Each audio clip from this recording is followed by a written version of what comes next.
Cette série, ça fait assez longtemps que je l'ai dans un coin de ma tête. On va dire une dizaine d'années à peu près.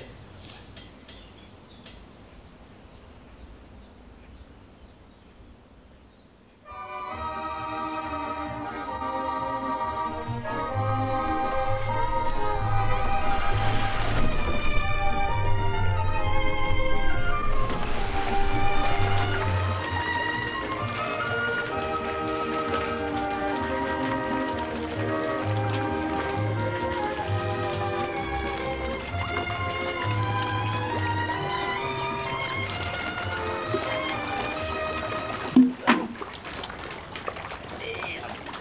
ça, c'est une connerie. Euh,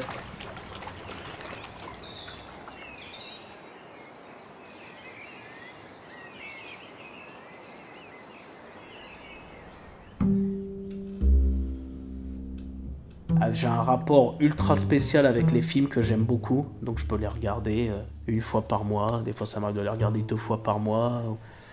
Donc, je vais faire des fonds inspirés de films que j'aime bien regarder.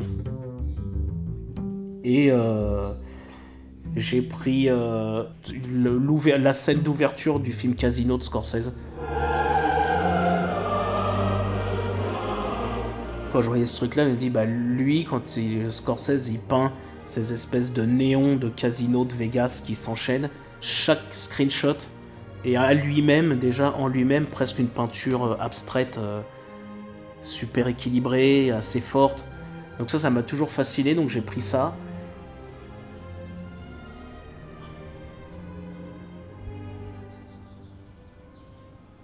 C'est ça le plus dur. S'arrêter. Quand j'étais à l'école, j'étais tombé sur une monographie à la médiathèque d'un peintre qui s'appelle Charles Lapique. Et j'avais un peu bloqué sur une série qu'il avait fait sur les feux d'artifice. Et en fait, il peignait les feux d'artifice au-dessus de l'eau. Je trouvais ça hyper avant-gardiste. Il y avait des choses vraiment...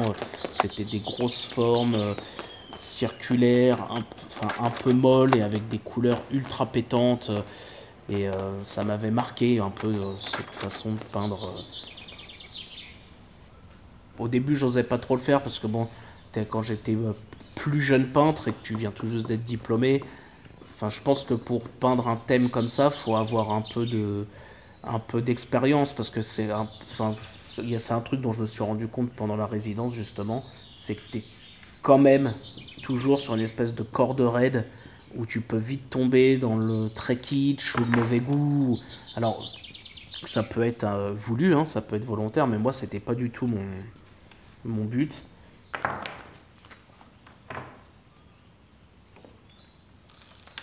Il y a un petit truc un peu post-apocalyptique dans celui-là, là, avec le dégradé vert et tout, un peu orageux, on sait pas trop.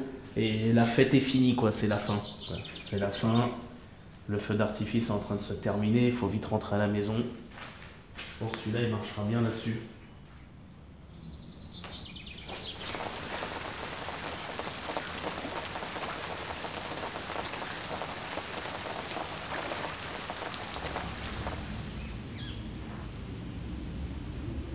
Être en résidence ici, c'est calme.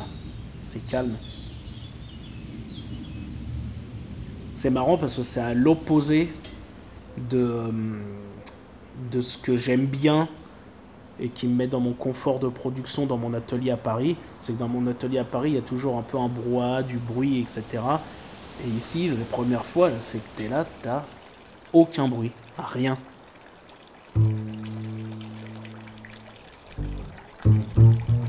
Dans la collection aussi du château, donc à laquelle j'avais accès quand je voulais à n'importe quel moment, il y a des toiles d'artistes que j'adore et donc tu peux aller avant ou après ta journée de peinture, tu peux aller regarder des faces au tableau de mecs que t'adules, quoi, qui sont des légendes pour toi. Et là, tu regardes de près, vraiment, tu rentres dans le tableau, tu peux regarder comment c'est apprêté, comment il dessine, ah ouais, comment il fait cet effet, et là, t'es devant.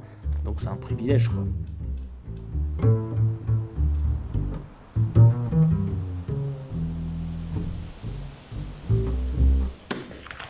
Bonjour madame. Bonjour madame. Comment ça va? Comment ça va? Comment ça va, Jazz? Ça va aujourd'hui? T'as la forme? Hein? Ça va, mémère? Oh, il vient de faire son petit bonjour. Tranquille.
J'ai envie que ces toiles, qu'on ait envie de les regarder de très près et de très loin.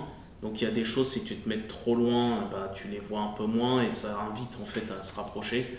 Et j'ai envie de créer un peu ce dialogue physique avec le spectateur. Généralement dans mon travail, ils finissent toujours par s'approcher parce qu'ils veulent voir de près ce que c'est que la matière paillette. Mais là, voilà, il y a ça, il y a d'autres choses à regarder de près. Voilà, je pense que pour bien les regarder, il faut vraiment tourner autour, les voir de différents angles, se mettre loin, se mettre près.